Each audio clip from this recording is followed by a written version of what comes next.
توران شاہ نے آگے بڑھ کر ابریم کے اس مضبوط گڑھ اور قلعے کا محاصرہ کر لیا اور اس قدر شدت سے محاصرہ کر لیا کہ محاصرین چیخ چلا اٹھے۔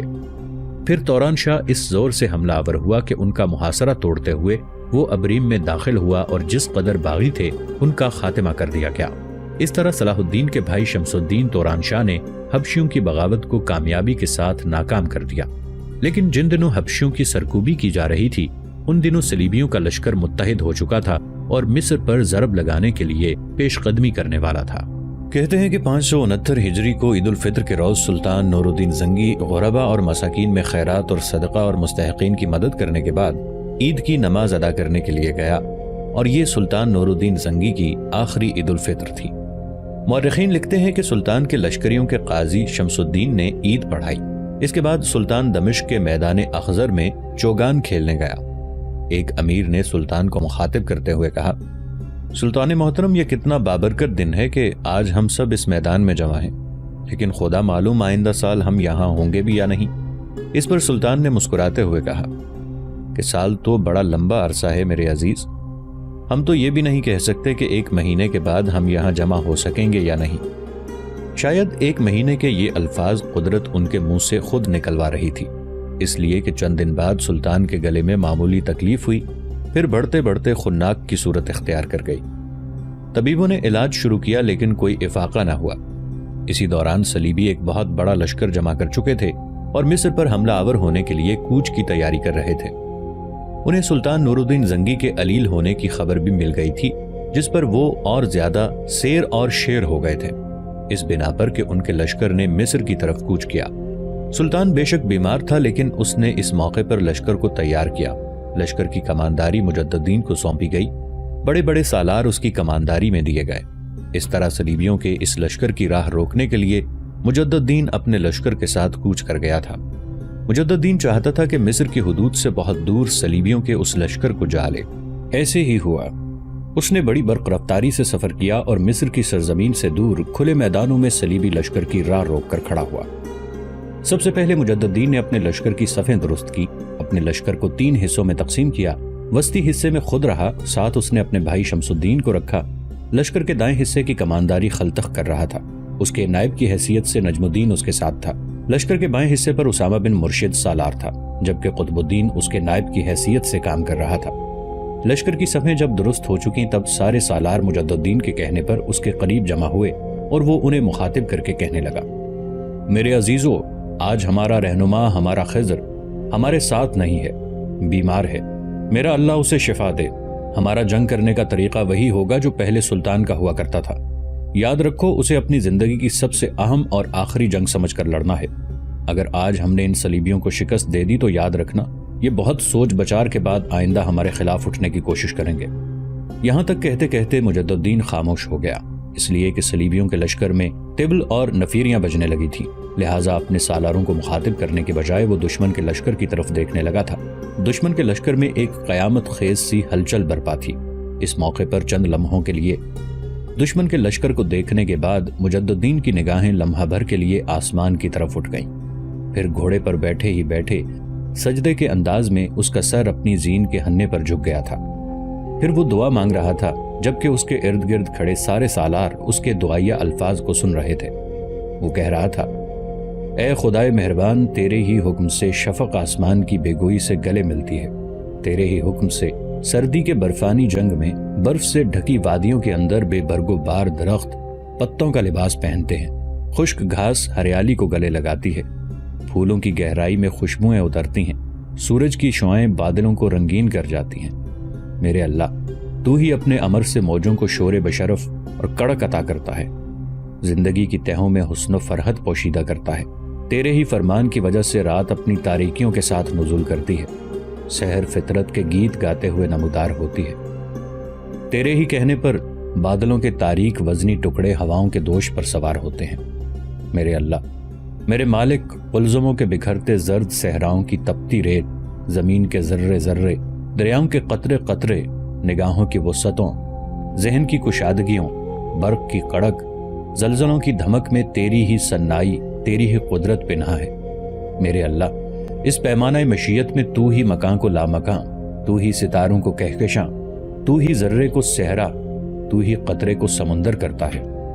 میرے مالک، مسجدوں میں دیر و حرم میں تجھے ہی معبود کہہ کر عبادت کی جاتی ہے، کلیساؤں اور صومعوں میں تیری ہی پرستش کی جاتی ہے، ہیکلوں اور معبدوں میں تو ہی پکارا جاتا ہے، اذیتوں کے سمندر میں، عذابوں کے قلزموں میں میرے مالک لوگ تجھے ہی مایوس ہو کر مدد کے لیے پکارتے ہیں۔ میرے اللہ، دشمن ہمارے سامنے مایوسی میں لپٹی مرگ ظلمت، اندھیرے جبر کی علامت، بحر ستم کا نشان بن کر کھڑا ہے، چاہتا ہے اپنی گندی تہذیب اور ثقافت کے شعلوں، مرگ کے تہواروں سی ہولناک تباہی میں ہمارے جسموں میں جبر، خونریزی اور خون بھر کر صلیبیں نصب کر دے۔ میرے اللہ، اپنی ذات کے تقدس کے صدقے میں مجھے استطاعت عطا فرما کہ میں تیری حمایت اور بلبوتے پر دشمن کے حلق کا پھندا، اس کی زبان کا کانٹا بن جاؤں۔ میرے اللہ، میں نے زندگی میں اگر کوئی نیکی کی ہے تو اس نیکی کے صلے میں ہی اس میدان کارزار میں مجھے کامیاب اور کامران رکھنا۔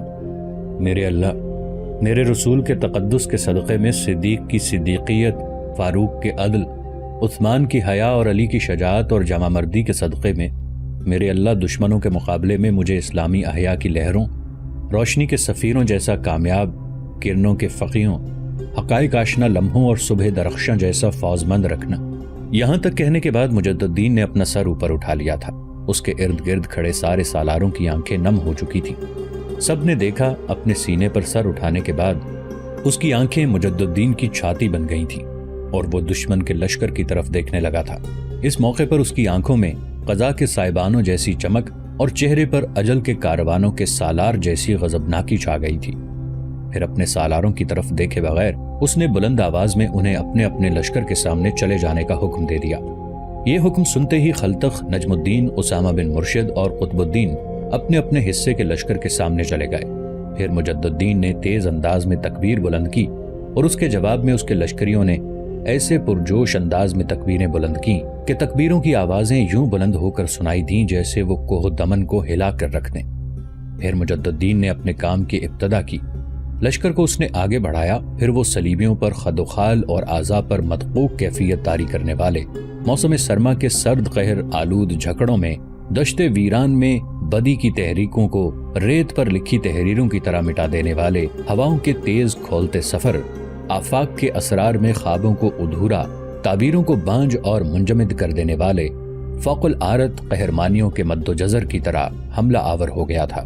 صلیبیوں نے اپنی پوری طاقت اور قوت سے مجدد الدین کے حملوں کو روکتے ہوئے جوابی کارروائی کی، لیکن اپنی کارروائی میں کوئی خاص تاثر نہ چھوڑ سکے، اس لیے کہ اس وقت تک مجدد الدین اور اس کے سالاروں نے بے روک حملے کرتے ہوئے ان کی اگلی صفوں کا یکسر خاتمہ کر کے رکھ دیا تھا، اور اب تیز نوک والے تیروں کی طرح صلیبیوں کے لشکر کے وسطی حصے کی طرف گھسنے کی کوشش کر رہے تھے۔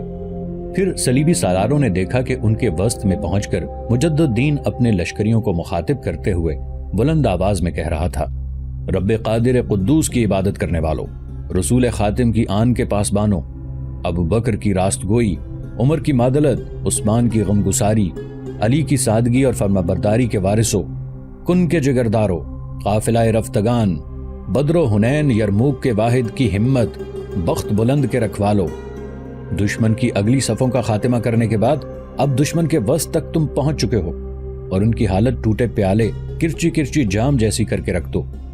دیکھو دشمن شکست اٹھا کر بھاگنے کے لیے پر تول رہا ہے، اور شکست دے کر ان کا ایسا تعاقب کرنا ہے جیسے کوئی سعادت مند جانثار چرواہا اپنے ریوڑ پر حملہ آور ہونے والے بھیڑیوں کا پیچھا کرتا ہے۔ مجدد الدین کے ان الفاظ نے اس کے لشکر میں ایک آگ سی لگا دی اور وہ پہلے سے بھی زیادہ زوردار انداز میں حملہ آور ہونے لگے۔ ان کے حملوں نے صلیبیوں کے بازو شل کر کے رکھ دیے۔ انہوں نے اپنے قلب و جگر میں پشیمانیاں اور رسوائیاں بھرنی شروع کر دی تھیں۔ اپنے تیز حملوں کے باعث مجدد الدین اور اس کے لشکریوں نے دشمن کے نخوت بھرے، ضمیر و پندار، فسق و فجور بھرے ان کے رشک و حسد اور عداوت و رقابت بھرے حیوانی خواہشوں، چہروں کو شکن شکن، تن کو لخت لخت کرتے ہوئے جلتی رزم گاہ میں 4 سو جرت مندی اور شجاعت کی مہریں ثبت کرتے ہوئے اپنی فتح اور فازمندی کے در کھولنے شروع کر دیے تھے۔ تھوڑی دیر کی مزید جنگ کے بعد صلیبیوں کو بدترین شکست ہوئی۔ ہزیمت اٹھا کر وہ بھاگ کھڑے ہوئے۔ مجدد الدین اور اس کے لشکریوں نے ایسا خوفناک تعاقب کیا کہ تعاقب کے دوران دور تک ان کی لاشیں بکھرتی چلی گئیں۔ میدان جنگ میں پہلے اس نے خیمے نصب کرنے کا حکم دیا، پھر زخمیوں کی دیکھ بھال شروع کر دی۔ وقت کی ستم ظریفی کے جس روز مجدد الدین صلیبیوں کا مقابلہ کرنے کے لیے روانہ ہوا، اس کے اگلے روز مسلم قوم کا رجل عظیم سلطان نور الدین زنگی موت کی پکار پر لبیک کہتا ہوا اپنے خالق حقیقی سے جا ملا۔ انتقال کے وقت سلطان کی عمر 58 برس تھی اور مدت حکومت 28 برس۔ وفات پاتے وقت اس کی ساری آرزوئیں قریب قریب پوری ہو چکی تھیں۔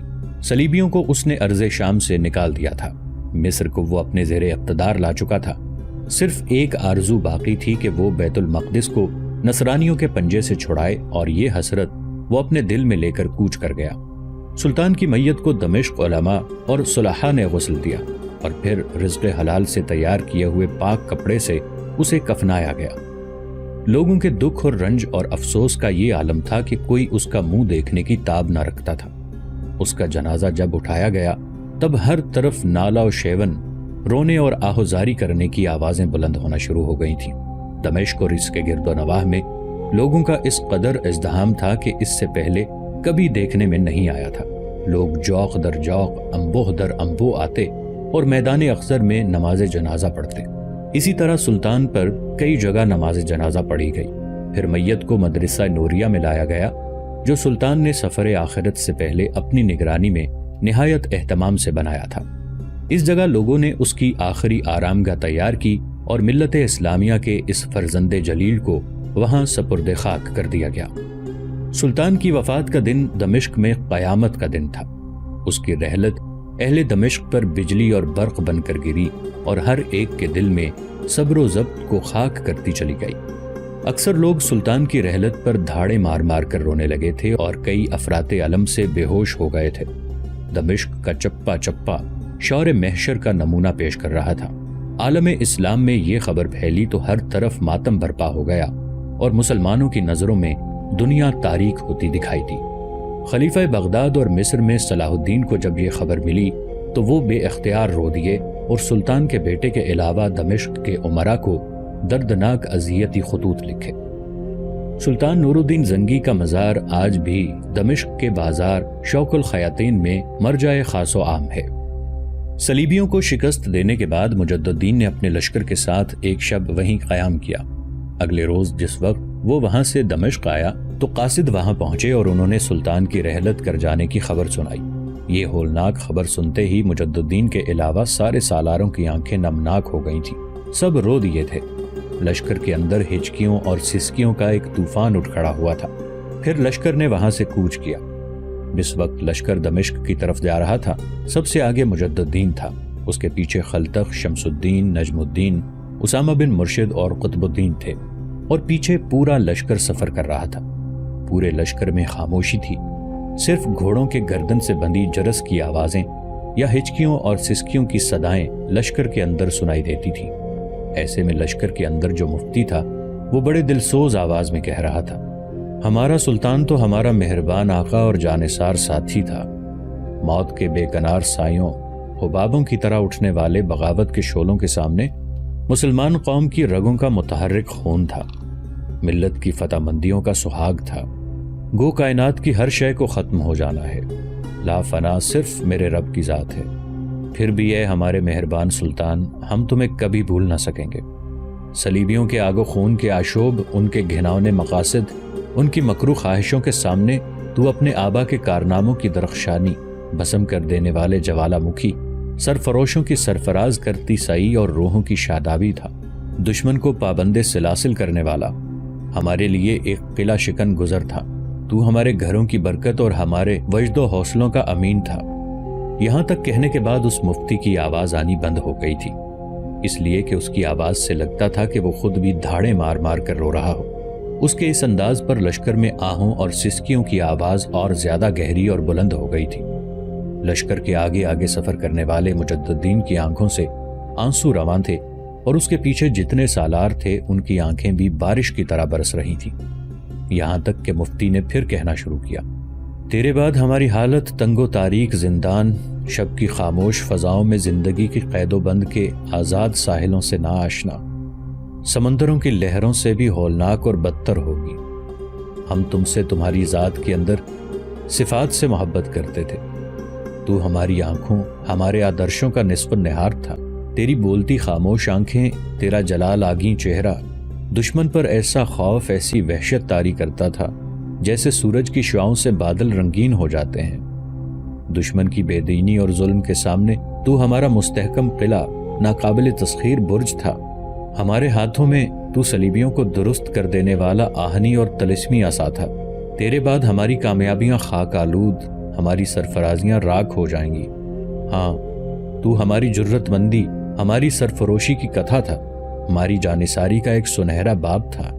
تیرے بعد قوم کے جوان شام غم کی طرح دھواں دھواں، دھول دھول ہو رہے ہوں گے، قوم کے بوڑھے دیمک زدہ در و بام کی طرح لرزتے ہوں گے، بہنے ابر کا سایہ تلاش کرتی پرندوں کی طرح بھٹکتی ہوں گی، بیٹیاں شجر کی گود میں خزاں رسیدہ پتوں کی طرح زمین پر گرتی پڑتی ہوں گی، چرواہے اپنے کپڑوں کو چیتھڑے کیے رجز پڑتے ہوں گے، سیاہ رات کے کفن میں مائیں کھڑے بے ثمرہ و بے بار اداس درختوں کا سما پیش کر رہی ہوں گی۔ پوری قوم، ملت نا امیدیوں اور محرومیوں کی لہروں کے اختراج کا منظر پیش کر رہی ہوگی۔ تو ہمیں ڈوبتے سورج کے اداس دھندلکوں اور دشتے ویران میں ابد کے مسافروں کی طرح لٹا پٹا چھوڑ کر چلا گیا۔ کاش میں شکستوں کے غبار سے محفوظ کوئی خیمہ ہوتا اور تیری قبر پر یتیم کی گہری گھٹاؤں کی طرح ٹنگا رہتا۔ کاش میں بادل سے بھرا بادلوں کا ٹکڑا ہوتا اور تیرے مرقد پر برس کر دکھوں کے نوحوں کی طرح ہمیشہ کے لیے ختم ہو گیا ہوتا۔ یہاں تک کہنے کے بعد وہ مفتی بری طرح رو دیا تھا۔ اس کی آواز آنا بند ہو گئی تھی۔ لشکر کے اندر ہچکیوں اور سسکیوں کی آوازیں صاف سنائی دے رہی تھیں۔ لشکر کے آگے مجدد الدین ایک عجیب سے کرب میں مبتلا تھا۔ اس کا دل، اس کی روح رو رہی تھی اور آنکھیں پانی برسا رہی تھیں۔